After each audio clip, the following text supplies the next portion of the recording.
Ricky Henry Live. Ricky Henry Live. Woohoo! Shout out to Ricky Henry Live.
Identity proven, of course, there are issues of credibility automatically. So I'll give you some example. You must show evidence who you are by submitting high quality copies of official regional documents. These are some of the identity documents you can submit: passport, national ID, birth certificate, marriage certificate, transcripts of religious memberships. A combination of any of those documents, but the two, number 3, 1, 2, 3, are very critical. These could be all the supplementary pieces of identity that you could use, but number 1, 2, 3 are very critical. You need to evidence that can show evidence about your claim. Your story and the events in your narrative are true. You have an honest fear of bad treatment, of course, fear of persecution that is well-founded. Not everyone in your country is, this is not a generalized issue. This is like what you face individually in your country. And your government cannot protect you. It's not reasonable for you to live anywhere. And I emphasize these things, I think, I emphasize this all the time. So, your story and events have to really be true. And if now we say, okay, the story and the events are true, okay, so then the question becomes, can the government protect you? If the government can provide protection, of course there is no ground for getting protection. Because your government has the duty to protect you. And now let's say the government cancels your the identity, we know who you are, the fear of persecution is well-founded, we can confirm that. The government can't protect you. Now we go to the last one, which you have to prove that it's not reasonable for you to live anywhere in the country because of the issues, a combination of all the above. So if the member can prove or make an assumption, so I would say, you have to, the burden is on you to show that you can't live anywhere in the country safely.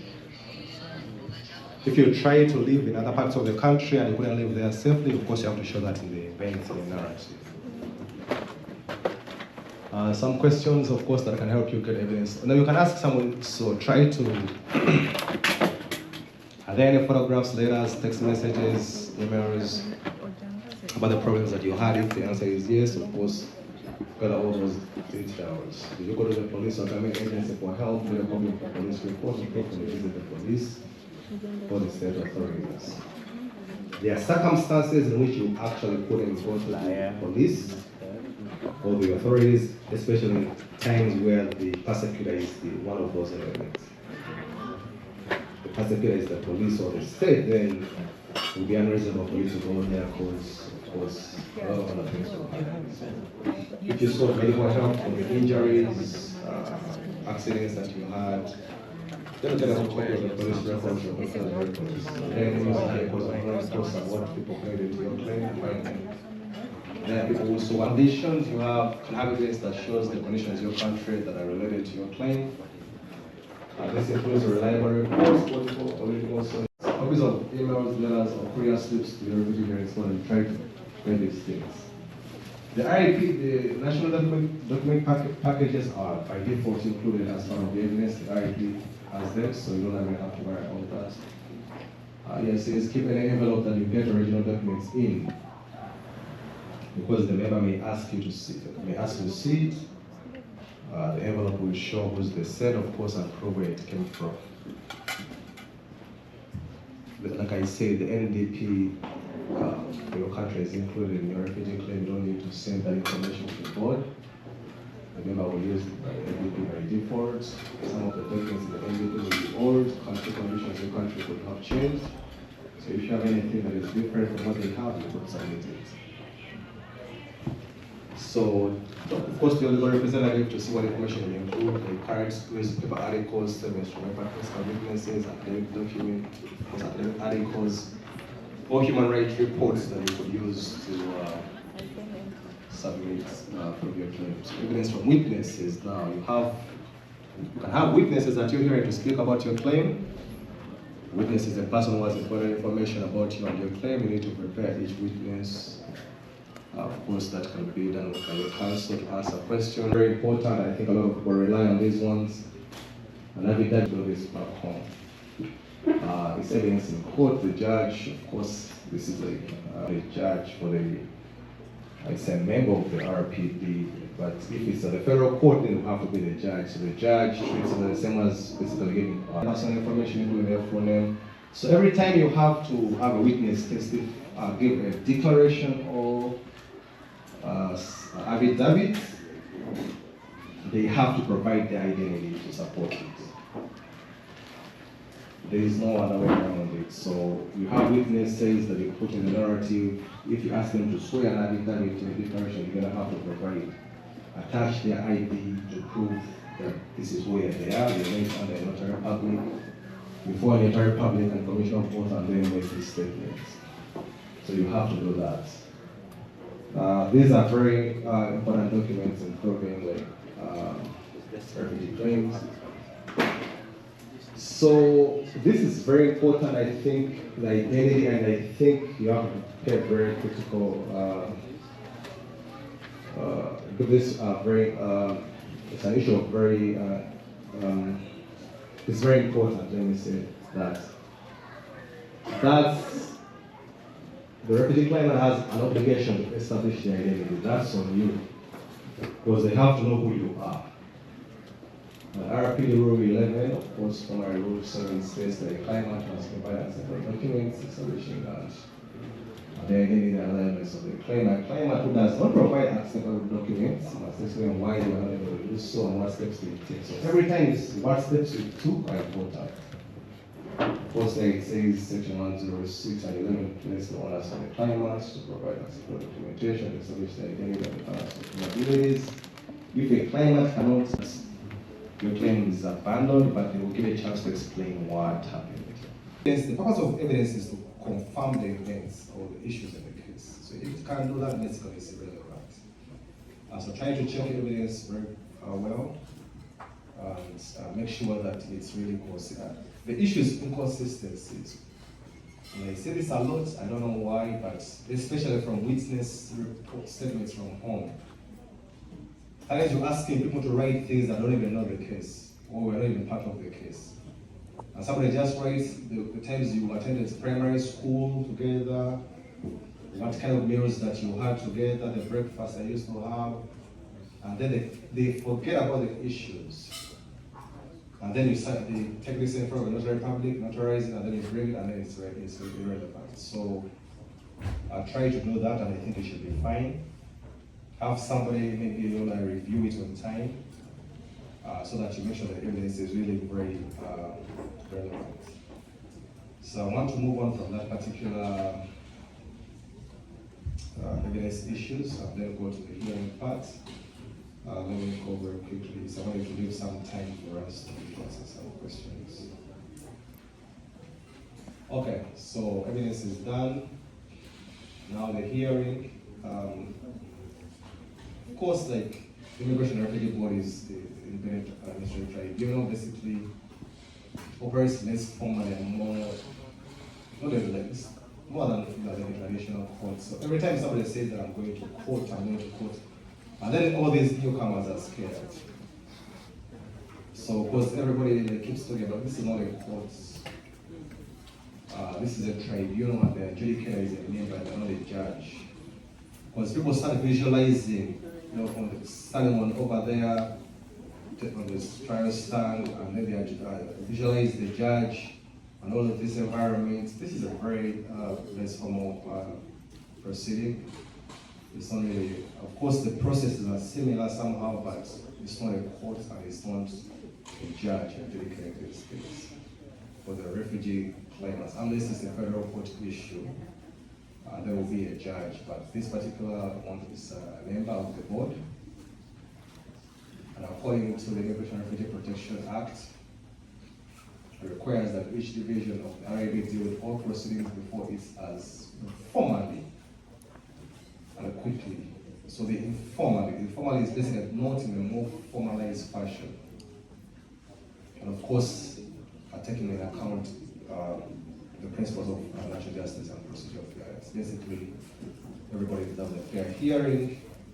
They should be heard, allowed given time to testify. And of course, justice has to prevail in those proceedings. There can't really be issues of where the member has a bias against the claimant. Of course, if you see evidence of the member really exhibiting bias, you might let your counsel know. There are formalized processes where the RIB can handle those issues, but the RIB tends to really be a fair proceeding, and the principles of natural justice are always applied.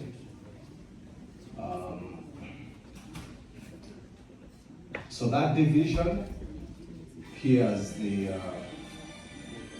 hearing. So the Refugee Protection Division, every time you see a letter from RPD, it means now it's that division that handles refugee claims. Now, if you fail a refugee claim, then this goes to the Immigration Appeal Division, so the IAD. That's the second one. So now, if you get, whatever circumstances happen to you, you get through all these stages, you get your permanent residence status, then it's questionable that you did a misrepresentation or new evidence comes to show that you don't deserve to have the PR. They have to probably revoke it for whatever reason. Then you have to go to the Immigration Division that handles those issues. And then if you want to appeal that decision now, then it goes to the Immigration Appeal Division. So there are 4. 2 of them are appeals, 2 of them are hearings. So you may find yourself in levels, different levels of that. Most times, you're going to really stop at really this one. If things go successful, all things will end here, and we'll move to the RICC level for PR applications. If you fail here, then you have to go to the appeals division of the board. So, of course, they're trying to manage of course, a lot of claimants are many. They try to do the best they can to make sure that everybody gets the hearing very quickly. And they don't want to adjourn cases too much. So if you don't have any reason why you shouldn't attend a hearing, don't really try to miss it, because they try to schedule these things fairly. So unless there's reasonable explanations why you don't have to attend hearing, or if the hearing should be adjourned, to make sure that at least everybody gets the their cases conducted fairly. So in general, the following are prioritized for scheduling. So these cases, older claims are scheduled and had before, of course, the most recent ones. We have cases where the new ones are hard, but for most cases it's like that. Claims identifying the chairperson's guideline 6 involving unaccompanied minors, detainees, and vulnerable persons, those will get priority. And of course, the next complex claims, and this is the common one now, I think. So these will receive priority scheduling. And maybe if you don't any of these, maybe you can have delayed scheduling. Of course, the RP expects all parties counsel to proceed on the date of the time scheduled for the hearing. When the RP has scheduled the hearing, despite the counsel's unavailability, parties are expected to act diligently to prepare to proceed on the dates or retain new counsel if they wish. the RPD's intention is that you proceed with the hearing. So if your counsel is not available, they didn't communicate that, there is a no-show, and then probably you're gonna have to proceed anyway. Only if you are aware last minute, then you could have be forced to retain a new one. Parties may make an application to change the date of the hearing in accordance with the RPD rules. It will be unfair to proceed, of course. In such circumstances, all applications to change the date or time must include at least 3 days and times, which are another 10-day working days before the original date, of course, the original date. And those 3 days are supposed to be not later than 10 working days after the original date of the hearing. So your lawyer has to give options when they're available, because you're gonna find sometimes that your lawyer is going to someone available, and they have to change it. So they will change it, and then you're gonna have to go another date. Of course, that's as of course after COVID-19, January 18th, RIB has adopted a virtual by default approach to all hearings. So it means all hearings are by default virtual unless otherwise. Do further notice, of course, on remote hearings will be held. Of course, there are circumstances where it will be in person, but that's the procedure now. You're going to have to attend virtually, and I will explain to you what happens. The virtual hearing basically means that you're in a virtual environment. You're either on the laptop, your mobile device, your iPad, counsel maybe at his office on the same virtual environment, and then the RIB, of course, member is there. Different. You may find even the member is in Vancouver, like you're in Toronto, and they are doing a procedure from that side, or Alberta or in Toronto. It doesn't matter. So it's virtual. Have a desktop, laptop, tablet, smartphone with a camera, with access to high-speed internet, of course, about 1.5 megabits per second. You will check. Some of us, our internet is slow, that you can't even load a video.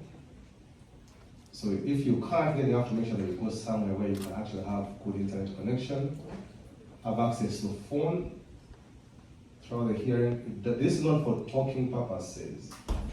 This is for situations where basically something happens and your equipment dies.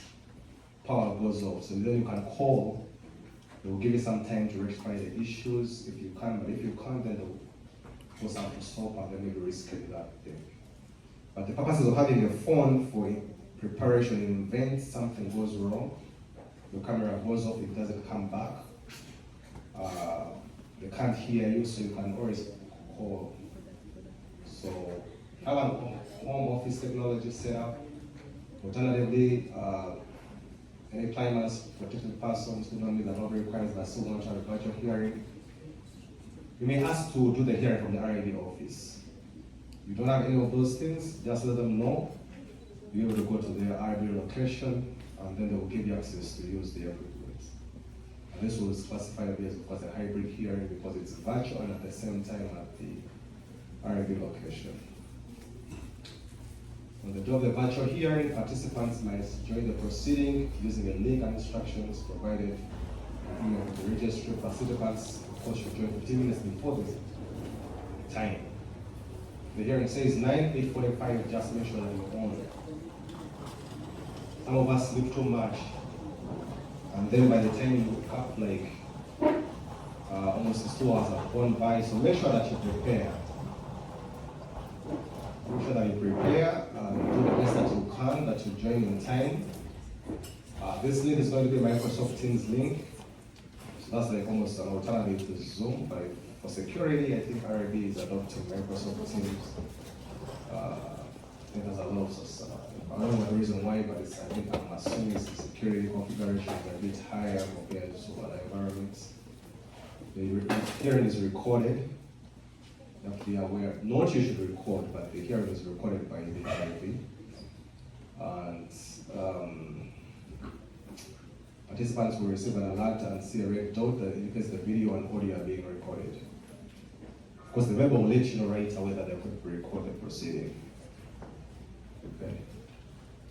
So before you go for the hearing, you will receive what is called a notice of appearance or notice to appear by mail when your claim is ready to be heard. The notice to appear, there are two dates. First is the date of the hearing, second date is the special hearing in case you don't show up. You don't show up for the actual, you have to come to the special one to explain why you couldn't attend. The special hearing member will determine if you are actually abandoned your claim.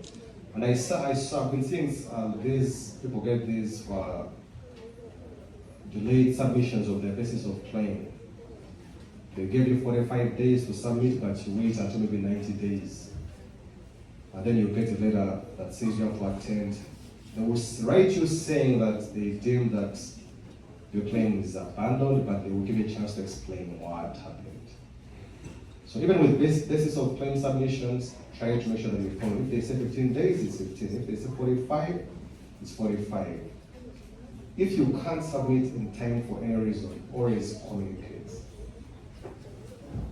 But they will just, if this right, if you now, this goes back to contact information.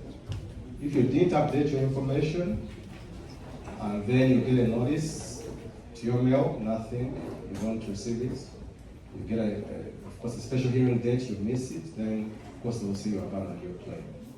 That's why your contact information is important to always keep up to date. The day before the hearing, you should read your refugee claim forms, basis of claim, schedule A12, generic forms, and the narrative, of course. Review the documents that should have been submitted as evidence. If you have original versions of documents, set it aside and neat, organized pile, envelopes, blah, blah, blah, blah, all that evidence. Test your equipment overnight and make sure the thing is working. Because sometimes you may test and the thing, last day the phone is not working. That's the day the internet is going to be fixed by a bell or somebody comes in to fix it and then you're stuck. Try to go to bed early. Of course, it's difficult to sleep sometimes when you have a hearing. People just can't sleep, they keep thinking. But it's a recommendation. This is not really like, this is just my recommendations. If you sleep early, it's good for you to have a mind that is rested, functioning as well as possible. And of course, avoiding taking shifts. Work on the day before. This is just, you could do whatever you want. But I would suggest maybe that day you leave it alone. Some people work, they have a shift hearing at 9 o'clock and they want to work until 8 in the morning.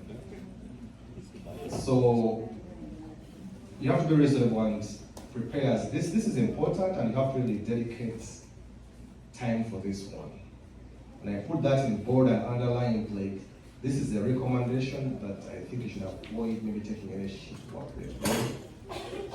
It's not anywhere in the RAB guidelines, but I've seen at least some evidence to suggest that it's working. If people have enough rest, then they can really function properly. But the hearing is started and then you start closing. So, because and you did double shift, you've worked since Thursday and going back home, since Wednesday. Friday you sleep at work, you come back in the morning, and the moment the member starts like this, then you start sleeping. So try to really be reasonable and prepare as much as you can. And your family members won't know anything, so it's really safe. And of course, it will be decided fairly.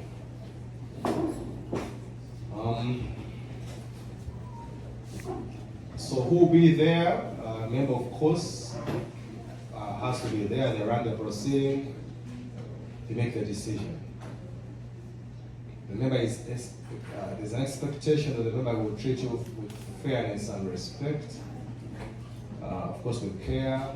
The member reads the DOC forms, looks at all the evidence before and the hearing, and asks questions before deciding the claim. So, of course, you're going to have your legal representative if you have one. If you don't have anybody, you could be self-represented. It's uncommon, but people do it. Especially those that maybe are not eligible for legal aid, but also they have no money to pay anybody, so they will have to go by themselves. If you can't afford a lawyer, consultant, then get somebody maybe that you believe would help you present the case, but they have to sign a notice of representation without a fee and file that. the Minister's Council. So this one is optional. This one doesn't mean that. So legal representative, lawyer will be there, member will be there. So this one, the Minister's Council doesn't have to be there. So it depends on the case. There are cases where the Minister's Council will be present, and there are cases where the Minister's Council will not be present. The Minister's Council works for the CSBA or the RICC. They might come to your hearing, or they might just send documents. But sometimes the Minister's Council will say there's an intervention without appearance. It means the Minister's Council is going to make submissions and file them for the member to consider them, but they're not going to show up in person or by virtual. Or your case may be interesting enough for the Minister's Council to make an appearance themselves, and they'll ask you questions. Why would that happen? They believe in not telling the truth. They have questions about your identity, your documents. They think you're a criminal, or you operate for a terrorist organization. You killed someone, or there's information to suggest something that they believe based on the search they've done. The background checks reveal something to them that you never disclosed. So the Minister's Council, of course, you'll be notified that the minister is going to intervene. So they won't just appear. You won't get enough time to really understand that the Minister's Council is going to make an appearance. And of course, you have to prepare and ask your questions as well. Of course, an interpreter, this is optional. So the interpreter is to make sure that everyone understands each other clearly, even if you don't understand, even if you understand English or French. It's good to have an interpreter to avoid mistakes. Interpreters do not share information about your claim. RIP will get you a free professional interpreter in your language. They're not paid by you. So the RIPD handles that. If you did not say initially you wanted an interpreter before, you can still ask for one 10 days before the hearing. Now, you didn't do it before, now you want one now. But make sure you do it within time.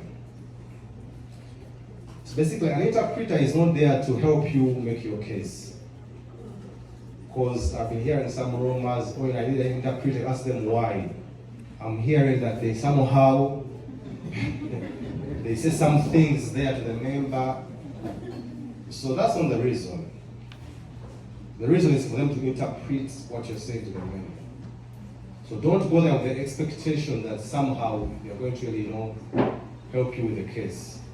And if that's the reason why you really actually ask for one, then I don't think there's any value in that.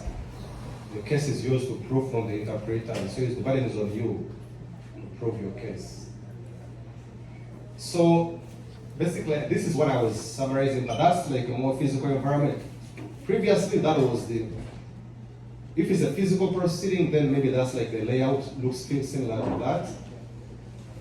But if it's virtual, then it's different. But if it's in person, for example, if it's like hearing with it's an inadmissibility hearing and they call it in person, you may see something similar to that. But for refugee claims these days, being virtual, I think the layout doesn't apply. But of course, that's what I was explaining. So, member, council, minister's council, interpreter, you have a family member or friend to be there, then of course they can attend. So it's really an optional thing. Witnesses, if you have witnesses at your hearing, of course they can speak.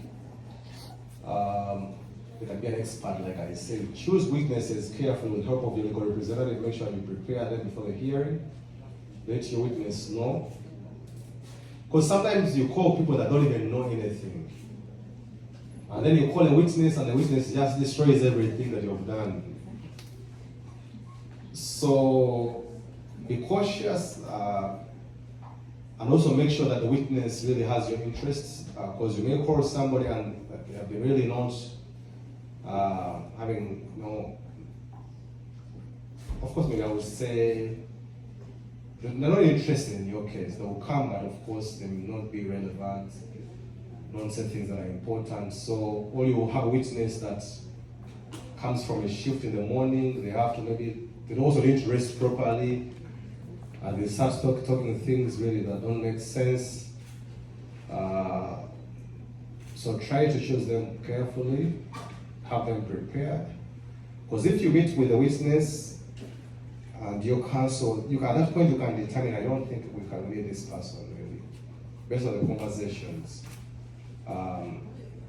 Most cases I really haven't seen like people call them for whatever reason, because people want things to be confidential for the most part. But some people do call them, because sometimes the witness could be involved in the case.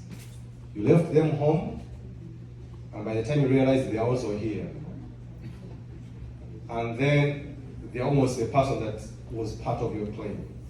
So sometimes you may have to rely on them as well, because they will help your case. We are arrested together, for example. If they can come and testify on that, that's even more important. So sometimes they will refuse to cooperate because also they are scared. You call them and they say, no, I don't want to participate in it, then that's okay. You go, okay, so if you can't come to testify, can you write an affidavit? Maybe they may not want to appear on screen, but they're willing to write something, to help you. Of course, the hearing may be long and tiring, average 3.5. Some hearings don't even end the same day. You may have to go there once, twice. You're allowed to drink some water if you need one. There's usually a break halfway through the hearing, but you can ask for a break at any point. Some of us, we're nervous, and then we will start really feeling the pressure to ask for a break. Ask the member, I want to take a break, using the washroom, take medication if you have. Some of us are sick that we have to eat maybe some things during a particular time of the day. You should turn off your cell phone and other devices. Do not chew gum or eat anything in the hearing. So you want to go to the hearing, but at the same time you're having breakfast. So you can't do those things. When it's the proceeding, you have to respect the proceeding and try to really be a presentable fashion, that more like a presentable way, and respectful to the member and other people that are there. Of course, they are confidential. All persons in the virtual environment cannot share information. Of course, they have to sign a confidentiality agreement with RAB that they can't disclose particulars of your hearing with the public. Do I need to bring children under 12 who are accompanied by an adult are not, of course, required to appear before the board unless the member requests their attendance. When a member determines that it's necessary for a young person to attend, you'll be, of course, informed. In some cases, older children will need to participate. If you have concerns or questions about your child participating, of course, you have to let them know. Okay? What should I wear? Of course, wear anything that you feel comfortable in and presentable in. Of course, be neat, take care of yourself. Just show that you really understand the day is important and give it the respect that it deserves. I would say some of us really try to dress, some ways hoping maybe that will influence the decision, but the decision is only made based on what your attire is. You try to wear maybe things on that day now to prove that you are a political activist or what, but your claim doesn't show us the evidence of that. So you can do all that you want, but this won't really be a factor. What will happen at the proceeding, the member will introduce everyone, explain the process. You'll make an affirmation to tell the truth. The member will go through all the documents that have been submitted and will assign an exhibit to each. The member may ask for the regionals. Of course, virtually they may ask if you see that you have the regionals with you in person wherever you are. So basically, the member is going to ask you questions. It's that simple. The member is going to ask questions, you respond. If the minister's counsel is present, they're going to ask you questions as well. If you bring witnesses, they will testify after you testify. The witnesses won't testify first. You will testify first, then they will call the witnesses now. And the witnesses you bring to your hearing will be asked to stay in the waiting room. So when the witness can't be there while the proceeding is happening with you at the same time, so they can't. After you leave, then they will be, of course, called in to testify to avoid like some bit of, to make sure that there's no conflict of interest there, that the witness is really testifying on their own without being asked by you. After you and witnesses have testified, the member will ask counsel to explain why you think that. Now this is important. Sometimes after the hearing, the member like asks questions. The minister has asked questions if they are present. The witnesses have testified. Now the lawyer will be asked to make some submissions. But they don't have to do that. But some of us, that's why I've been emphasizing that some of us are not doing anything, hoping the lawyer is going to say everything. So now you don't do anything. May I have a lawyer? May I have a lawyer? Or I have a counsel, whatever it is. The member will ask them if counsel has any submissions to make. They would say, I have nothing. And then you start asking them, can you say something? No, you can't say that. But they may not say anything, so that's why the burden of proof is on you, the claimant. If your lawyer has submissions to make, of course they'll make them. But if they don't, then they will say, member, everything looks fine, don't have anything to say. If the minister's counsel is participating, of course, they will give them an opportunity to make some comments as well. But please, don't go there hoping that the lawyer is going to do everything. The case is yours, not the lawyer's. If they give submissions, well and good. But if not, then you have to live with that.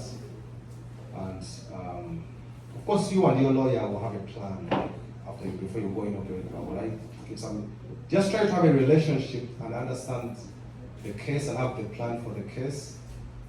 Strategy, what are you going to, will you say some things? If the lawyer says probably not. If the lawyer has a plan, will tell me what the plan is. At least you're on the same page. But the challenge is that now that I've seen, is that the lawyers, really all the consultants or the legal profession, some of them are unavailable. Ever since you came, you've never seen them. You try to send emails, you've never seen them. And then you just see them on the door of the hearing. So basically, there's not even any relationship that has been built between the client and the counsel. So everybody appears there and they don't see that they care so much. So try the best that you can to engage your lawyer, at least to see them.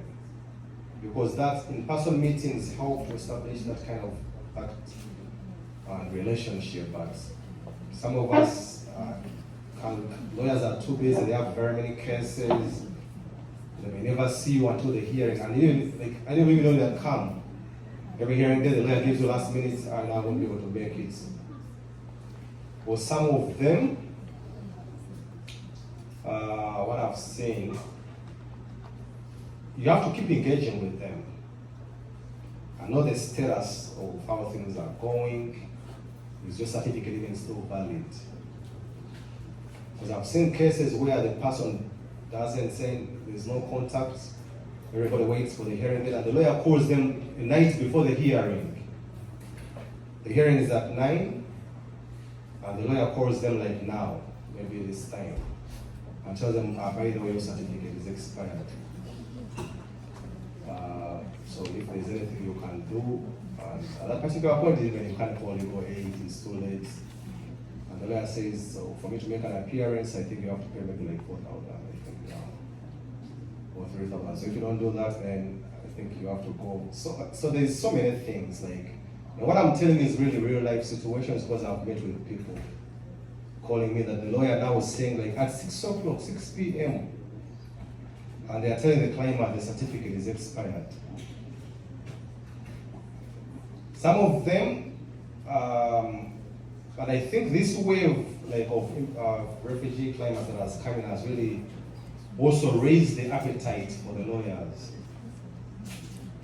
Because now this is an opportunity also to make, of course, some money. And of course, I'm speaking in general, not particularly to a particular person, but based on what I'm saying, that of course, even the lawyers, most of them don't even accept legal aid.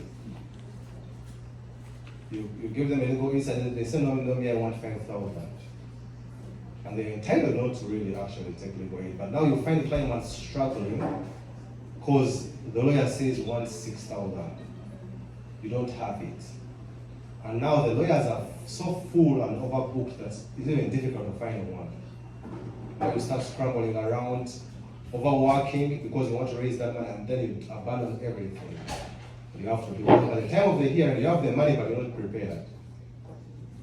So try to check with the lawyers, especially with your legal aid certificate status. Is my legal aid certificate still valid? Just keep asking that question, because you'll be surprised on the last day and you have to look for the money overnight. And you can't find it.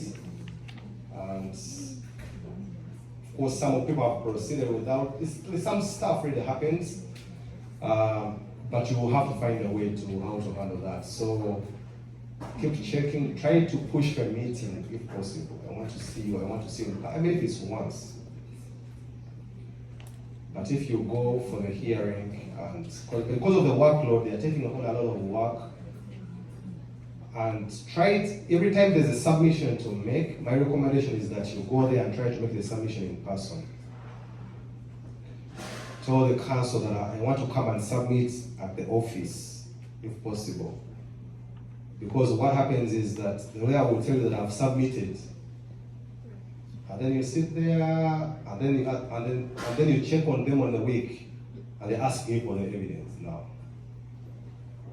And you tell them, okay, I thought you had submitted, and said, no, I didn't submit. I know the deadline has even passed now. So try to go there and make sure that they review your stuff before they submit, to make sure that you have a meeting to review.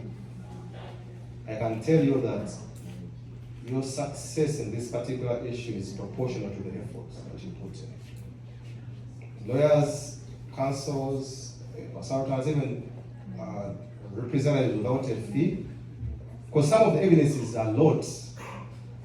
You have like 100 documents. But the deadline is at today. And the lawyer calls you now and says that I need an affidavit from home. There's a witness that I see here that has to read something. But the deadline is today. Now, if you're coming from where, like some of the other countries or Uganda, like it's almost what, like 7 p.m. And the lawyer says, I can't submit without this, but they never give you even a meeting. So those things happen. Try to ask for an in-person meeting if possible. I want to come to the office. We review the evidence, make sure that everything is there. Because sometimes what happens, the package of the evidence is big. You send the package of the evidence to the lawyer, and it's over the limit of the capacity of the mailing server. Let me just say, for example, Google will allow maybe 25 megabytes of package. So then you probably have a zip file that has like almost 80 MB. So you send it and it backfires, it doesn't arrive to the lawyer, and then you think you submitted. So always follow up. The moment you send something, follow up. Did you receive my evidence? If no, can I send it? Or can I bring it? But these things of sending and then you sleep, they will tell you, no, I've never seen anything. And then when you check, it came back to you because it wasn't delivered because of the size. So try to compress the documents to make sure that it has, they will take them there in person. And they will scan them and then submit them. Okay? Receiving the decision, the member may decide your claim and tell you, all right, the decision at the end of the hearing, or they may wait. Sometimes the decision is going to be told right away. The member is going to say that, let's go for a break. The break ends, and then they come and say, okay, I'm going to pronounce the decision. And of course, it's going to give the reasons why. Every time they give a decision, it has to be for the reasons. But sometimes the member will say that I can't render my decision now. I'll need some time, so expect the decision in mail. And don't demand for it.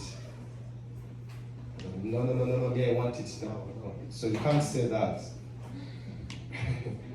Respect the member's decision and still thank them for the time that they have spent. and just relax. Of course, that waiting period is a bit stressful because you don't know what is coming. And I've found that people don't even sleep. The longer the decision delays, the person can't sleep. And now they're calling, asking for it from the RIB. So just relax. 2 to 3 weeks sometimes. You may get it, if not maybe 4. Depends how much time they need. If the claim is rejected, a notice of decision indicates whether you have the right to appeal or make a judicial review in the federal court. When a decision is made at the hearing, you receive the written reasons for the decision along with the explanation of the reasons of those decisions. RIP will send a copy to the RICC and CSBA submit. That's really it. So you get the decision. Now at that point, you have to proceed to the next steps. And I've been emphasizing this point a lot, and I've seen it happen recently at least 5 times. You get a positive decision at the hearing, and then you start celebrating. Too early. Some of us have a tendency to throw big parties, and then you receive a notice that the minister has appealed the decision. Or whatever the issue is, that basically what I mean is that RICC CSB may appeal the decision within 15 days. So you have to wait 15 days before you apply for permanent resident status. They may appeal it, and I've seen it happen. And then you have to go now to another cycle again all over. So getting a positive decision at the hearing doesn't guarantee that it will stand positive until 15 days have passed. So when you get it, just count. If 15 days elapse with no intervention or notice to appeal, or expression of interest to appeal from the minister or the RICC or whatever, then you can now knock it now and apply for my PR. But they have the right to do that, and some of them have appealed them successfully. The person was given a positive, and by the time the things end, now it's a negative now. Because now they may get some information, or they review the decision and say, okay, no, based on the decision, we don't think this person actually proved that they're a conventional refugee because of this. And now you have to go through another cycle. And it's now that was money now. The lawyer will say, now, okay, you know what? We have to now probably file a response to this one. Now they say, I want another thousands.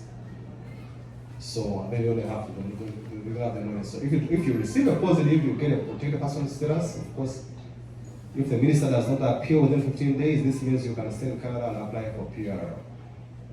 15 days is critical, so you have to remember that. If your claim is rejected, you may choose to leave. But I'll tell you, if you want, I don't recommend that option until probably exercise all the alternatives. But by the end of this process, some people are exhausted. So I'm done. Some of them may want to withdraw now. So if they receive it negative, they have no time to appeal anything. They just want to go home. But then, when they go home, now they call you. Can I appeal now? I want to come back. So, you have to think clearly before. For some of us are too emotional. You receive a negative, then you start calling. I want you to go home tomorrow, blah, blah, blah. Sit down, meet with your counsel, ask them what's the plan. Do you have grounds for appeal? If no, can you file a judicial review at the federal courts? If no, then okay, what are the options? But most likely you have the, if you can't appeal, then of course the other will be on an alternative. So I underline both of those two. Those are the two options. Immediately, if you get a refusal, and the timeline is very critical, it's 15 days, you have to file the notice to appeal. Now, you've been working, you haven't been saving anything. At this particular point, you want to appeal, the lawyer says you want 7,000 or 5. You try to contact legal aid, say you're ineligible because you've been working. But every money you've been making, you've been spending it on other things. Now, day 1 is gone, you have $200. Day 2 is gone, $300. By the time you go to 15 days, you have like $500 and the lawyer wants a deposit of 50% before you can file. And now the deadline passes. So it's tricky. So you have to really pay attention to your finances. If you're not working, make sure you're in good standing with legal aid so that at least you can get help right away if you don't. Because 15 days is nothing. And now you already have bad news that you've been rejected. On top of that, you have no money. On top of that, like basically all the friends that have learned that they have been refused, now they are distancing themselves. Because some of our friends, the moment they hear that we have been refused, now they start talking about us in the community. That person, you know, like, be careful of them. Because now, every time, even when they see you talking to people, they think maybe you're trying to find other alternatives. So try to pay attention to the deadline. So now, all the things that I talked about, you could easily avoid all of those things. If you do what? Prepare properly, have everything in order, narrative good, basis of claim good, testimony well prepared for the testimony. Because these are stressful. All those three options are stressful. Going back home is stressful. Appealing is stressful in its own. Judicial review also stressful in its own. So if you want to avoid them, you have to do the right things. But I can't guarantee that if you do everything that I've said, then it won't happen. Because things still happen. New information comes in to them from a source that changes everything, or you mess up the entire testimony.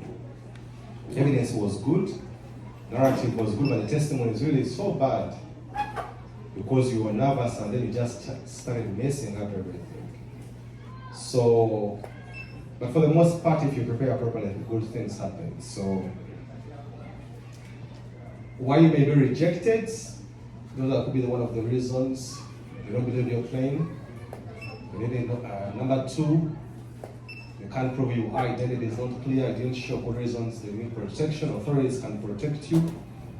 There's a place where you can stay safely in your country, you're a citizen of another country, or you've been involved in serious crimes, war crimes, and crimes against humanity. So those could be one of the reasons. From my experience, what I see commonly happening is number 1 and 4 and 5.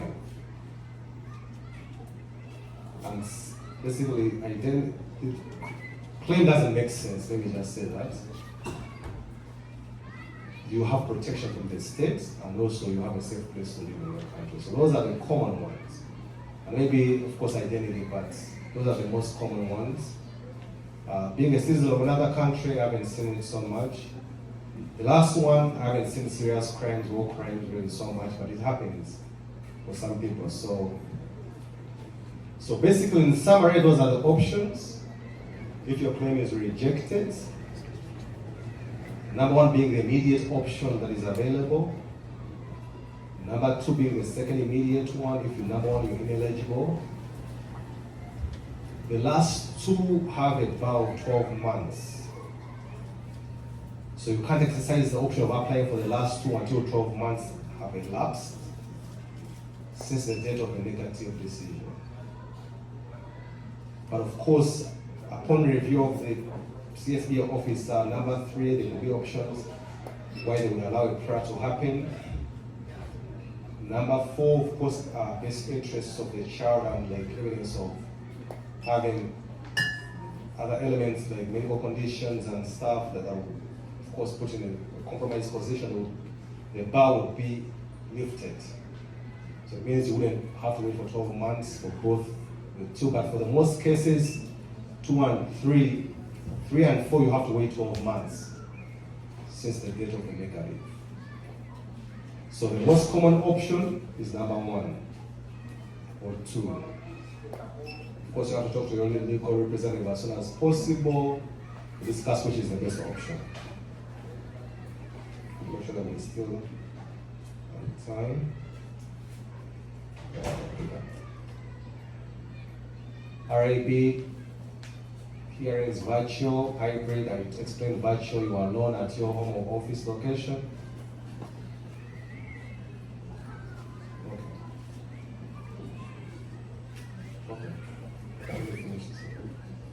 Okay, so hybrid, of course, going to the RAB office to attend that one in person. So those are the options. Okay, so you could end up in one of those options. Let's see the next item. Okay, so I wanted to probably pause here for now and maybe take, based on what I've presented above, maybe I will take maybe some few questions and then I don't think I have a lot of slides actually left, but I will take some questions from here. So I don't have to give this mic. Thank you so much, Mr. Zaya. A round of applause to you. You can take your seats, sir, for a minute. Thank you so much, dear ladies and gentlemen. You're such a wonderful audience. Right about now, I want to go into the business of the day. And I want to welcome you all from the immigration corner. I want you to take a little bit of a stretch, walk around, visit our vendors. And also, can I call one of the volunteers to help me with this? I have pieces of papers for those. May I have a couple of questions, one or two. You'll be writing your questions in the next session. When Mr. Zaya comes back, he'll be answering some of the questions that he can answer right now or later on. Or we can even have another discussion. But today it's the Made in Africa International Exhibition. Now we're going to have a little break. And in the commercial break, we shall be telling you who is with us tonight. But also we expect a presentation, an African traditional presentation from the NEMA Children's Choir. But I just want to remind you, to anyone who would like to have a coffee for yourself. The primary applicant and maybe they are beneficiaries of the claim through, they must have faced persecution together, like wherever it is. So it depends, I really don't know the details of the case. Of course, if you're together and your wife makes a claim and to make a separate claim, then most likely they might have to join them if they are similar in fact, and then if not, then everybody can have an individual claim. This is the last one, two more, then I'm done. I need help on my evidence. So I'll give you my contact information. How do I go about the situation where I went to a neighboring country twice in the same month? This is personal, so I'll get a consultation. I try to set out, that ends my presentation for today. Thank you so much, everybody, for your presence. I think I wouldn't speak to myself in this room if you're not here. And it's my hope that everybody succeeds. For us, we can do the best that we can through these things. If you want to come and see us at the office, we are always seeing people to help and guide them every bit, especially reviewing evidence and narratives. And now we're trying to find a lot of specialization in that area. We don't represent you at the hearing, but helping you the groundwork of making sure everything is intact. You can't see a lawyer, want an expert opinion on the issues, want to know the witnesses. We can help you with that. Again, I want to thank, of course, Mark and Pittsmore Foundation for giving me a chance to speak. And of course, thank God as well for making this day possible for us to be here. Thank you very much. Thank you so much, Brother Desire. We are so blessed having you today. Thank you so much, dear ladies and gentlemen. Okay, thank you so much.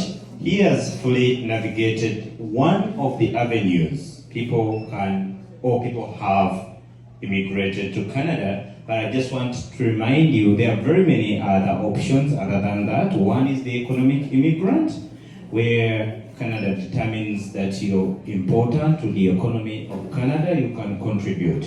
To know more about this, please contact your immigration consultants or lawyers, paralegals, or visit IRCC websites for more information. Then there is immigrant sponsored by family. I mean, if your family members are permanent residents or citizens of Canada, they can still sponsor you to come to Canada and stay. Then, of course, the refugee system has been fully navigated. For more questions about how to understand it better, please contact Desire. We did get your contacts actually. Are they displayed on the screen, please? Mr. Desire, we shall get back to anyone to speak, please. And also, there are other immigrant classes that are available for you. Visit IRCC for more information. But of course, dear ladies and gentlemen, before someone comes, what next after getting papers? What happens after getting stars in Canada? The PCP. Actually, I'm here to just say thank you to Mr. Desire and give him a big hug. But I had to put on my long shoes so that I can really do that. Mr. Desire, I just wanted to thank you so much. Mr. Desire has been a very wonderful person in our community, very approachable. So you guys, I have his business cards here with me, so make sure that you get one. He's a very, me working with him, he prefers a text message for some reason. So he prefers a text message, but he's gonna give you the way you can contact him. And my job was to say thank you so much for honoring our invitation. Thank you so much for reaching out to so many. Thank you so much for the work you do behind the scenes. We appreciate you so much. Yeah, so for the contact info, of course you can call the office line. My number is there as well, but I prefer if you text me first with the issue. And then, or some of us that when we start calling, we call all the time. Every time you think of something, then you're calling. Morning, night, midnight, you're calling. So it will be difficult to manage the volume of calls, but you can request an in-person consultation. The address is there. Even my cell phone is there as well, so which I don't normally give out, but it's on that number, the 647 number, 7724937 is on there. Text me with anything. Some of the questions I can even respond on text without even any fee. And some of the calls I'll be able to answer them without a fee. But if it requires a meeting, then of course there will be like very minimal fees, and then we can handle that. So the cards are there. You'll be able to pick one and take it and share it. Again, I'll be doing more sessions on our regular platform, the Zoom, and then ongoing. If she brings me back another day, of course, I'll come back. And then I took another thing now. What I didn't talk about was the other programs because of time. But like I said, again, not everybody has to do a claim. And when you come in Canada, like at the point when you enter now, you're on a business visa, sometimes you have limited time to decide. Most of these options are better exercised when you're outside. But with the moment you make a claim, it's almost very difficult now to switch to the other path. So you can maybe get a study permit and study as a climate, but now both economic programs, caregiver programs, like business, those things will be very difficult after you submit the claim. But maybe what I can do is that, because since I can't do them now, I will do a full session on all the other programs for Canada, many, there are like 50.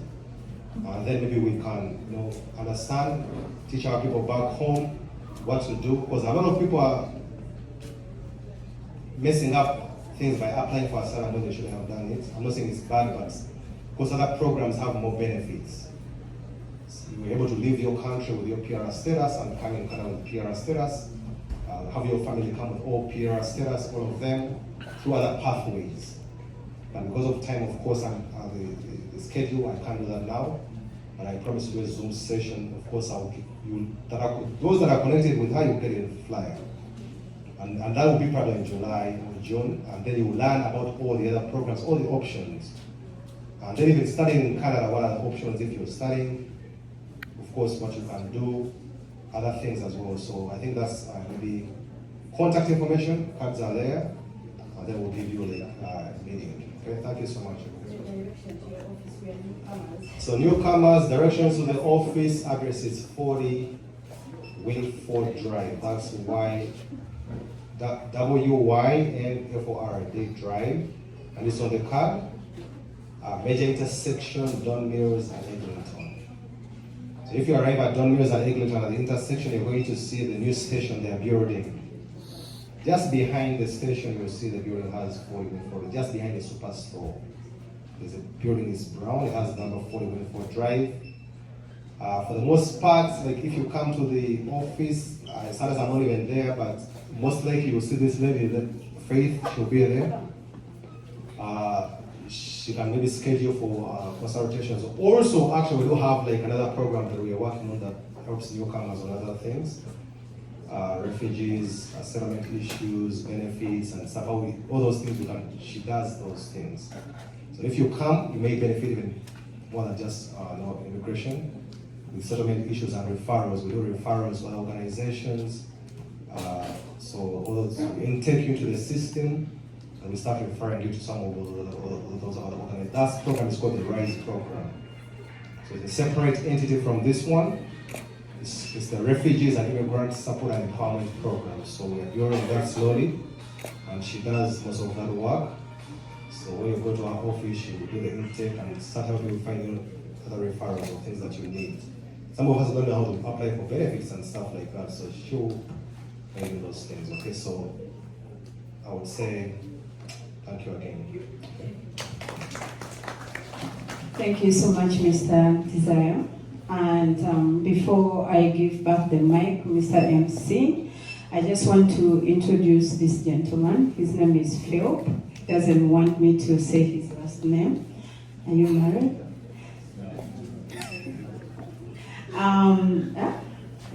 Oh, he's not married, and yeah, so but his name is Phil.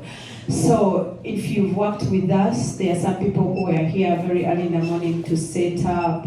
There are some people who are helping us to see people. He's the volunteer coordinator. If you need your hours, you know what hours mean. So this is the guy. Make sure he has your name. Make sure he has your email and your phone number. Okay? He's at the desk back. When we get any time, please drop by the desk. Some of you, there is a paper that went around. But when you call me and I say Phil, this is the guy you've been reporting that he doesn't pick up your calls. So now I'm just going to make him work, give out these business cards to people. Thank you so much. Thank you so much, Salome. Now.